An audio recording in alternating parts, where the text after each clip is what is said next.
तो last short video में हमने देखा था निग्लेरिया फॉलेराई के बारे में, जो कि फ्री लिविंग अमीबा था। हमने फ्री लिविंग अमीबा में दो अमीबा पढ़े थे, दैट इज फैन, A for Acanthamoeba, N for Naegleria fowleri. तो हमें क्या पता है अकैंथामीबा के बारे में? एक तो फैन से हमें पता चल गया कि ये फ्री लिविंग अमीबा है।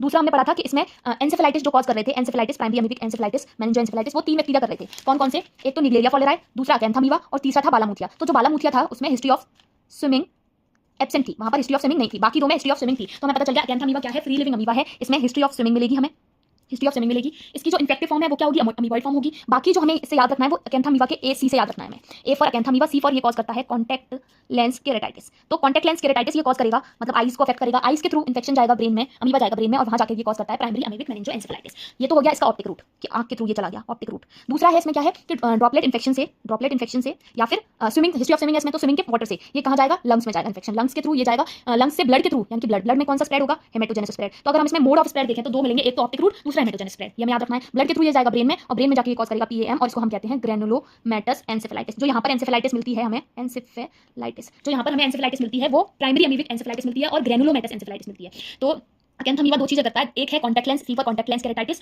और कॉन्टैक्ट लेंस केरेटाइटिस कर रहा है तो ऑप्टिक रूट से जाएगा, और दूसरा ग्रेनुलोमैटस एंसेफेलाइटिस कर रहा है तो हेमेटोजेनस स्प्रेड होगा। तो मोड ऑफ स्प्रेड्स में हमें दो मिल रहे हैं, एक ऑप्टिक रूट, दूसरा हेमेटोजेनस स्प्रेड। और इन्वेस्टिगेशन जैसे हमने देखा था कि अगर ब्रेन में इंफेक्शन हो रहा है तो जो इन्वेस्टिगेशन होगी वो क्या होगी? CSF analysis. तो हमने देखा था कि अमीबा का जब क्लासिफिकेशन देखा था हमने, तो हमने देखा था अमीबा दो तरह के होते हैं, इंटेस्टाइनल अमीबा और free living amoeba. Intestinal amoeba में हमने पढ़ा था एंटामीबा स्टोलेटिका, फ्री लिविंग अमीबा में हमने पढ़ा था अकैंथामीबा एंड निग्लेरिया फॉलेराई एफएन। तो अब हम तीनों को कंपेयर कर लेते हैं। यहाँ पर अमीबा में हमने तीन पढ़ लिए, दैट इज अमीबा स्टोलेटिका, निग्लेरिया फॉलेराई और अकैंथामीबा। अकैंथामीबा कॉज करता है कॉन्टैक्ट लेंस केरेटाइटिस, दूसरा प्राइमरी अमीबिक मेनिंजोएंसेफेलाइटिस और ग्रेनुलोमैटस एंसेफेलाइटिस। निग्लेरिया फॉलेराई कॉज करता है प्राइमरी अमीबिक मेनिंजोएंसेफेलाइटिस, और जो एंटामीबा स्टोलेटिका है हमारा वो कॉज करता है अमीबियासिस। अमीबियासिस में ये कॉज कर रहा था इंटेस्टाइनल, और इंटेस्टाइनल में कॉज कर रहा था flash ulcer, diarrhoea and dysentery, और दूसरी तरफ कॉज कर रहा था एक्स्ट्रा इंटेस्टाइनल जिसमें एब्सिस बना रहा था, लिवर में एब्सिस बना रहा था जिसे हम कह रहे थे चॉकलेट पस और एनकबीसॉस पस, लंग में एब्सिस बना रहा था, राइट लोब में पोस्टीरियर सुपीरियर पोर्शन में, और उसके जो थर्ड था वो ब्रेन में एब्सिस कॉज कर रहा था। जो एंटामीबा हिस्टोलेटिका है वो इंटेस्टाइनल अमीबा है, बाकी ये दोनों हमारे फ्री लिविंग अमीबा है, फ्री लिविंग अमीबा है।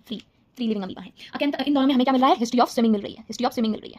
और यहाँ पर हम दोनों में ही क्या कराते हैं? सीएसएफ एनालिसिस कराते हैं। और सीएसएफ एनालिसिस में निग्लेरिया फॉलेराई में हमें क्या मिलेगा? इन्फेक्टिव फॉर्म मिलेगी। तो क्या मिल रहा है? अमीबॉइड फॉर्म और ट्रोफोजॉइड फॉर्म। लेकिन एंटामीबा हिस्टोलेटिका में हम क्या कराते हैं? स्टूल एग्जामिनेशन कराते हैं। और इसकी जो इन्फेक्टिव फॉर्म है वो क्या है? इसकी इन्फेक्टिव फॉर्म क्या है? Amoeboid form. इसकी इन्फेक्टिव फॉर्म क्या है? क्वाड्रीन्यूक्लियस सिस्ट। तो स्टूल में हमें क्या मिलेगा? क्वाड्रीन्यूक्लियस सिस्ट मिलेगा। तो इसमें क्या हो रहा था? हमने देखा था कि कंटामिनेटेड फूड एंड वाटर के थ्रू अंदर जा रहा था, स्टमक इसोफेगस से स्टमक से इंटेस्टाइन में जाके एक्सेस्टेशन हो रहा था, सिस्ट ब्रोक हो रही थी, पैरासाइट बाहर आ रहा था ट्रोफोजॉइड फॉर्म में, फिर वो इन्फेक्शन कॉज कर रहा था। अगर फेवरेबल कंडीशन होगी तो अमीबियासिस, इंटेस्टाइनल अमीबियासिस कॉज कर रहा था। अगर अनफेवरेबल कंडीशन है तो वापस से वो सिस्ट बना रहा था, यूनिन्यूक्लिएट देन बाइन्यूक्लिएट देन क्वाड्रीन्यूक्लिएट, और वो फीसेस में निकल जा रही थी। तो स्टूल में हमें क्वाड्रीन्यूक्लिएट सिस्ट मिलेगी और इसमें हमें सीएसएफ एनालिसिस कराएंगे, वहां पर हमें अमीबॉइड फॉर्म मिलेगी। तो this is all about the amoeba. Next short video से हम पढ़ेंगे फ्लैजेला सीलिएट्स के बारे में, क्योंकि अमीबा हमने कर लिया, अब सीलिएट का एक सीलिया में पढ़ना, वेलेंटिडियम कोलाई, वो हम नेक्स्ट शॉर्ट वीडियो में पढ़ेंगे। Thank you.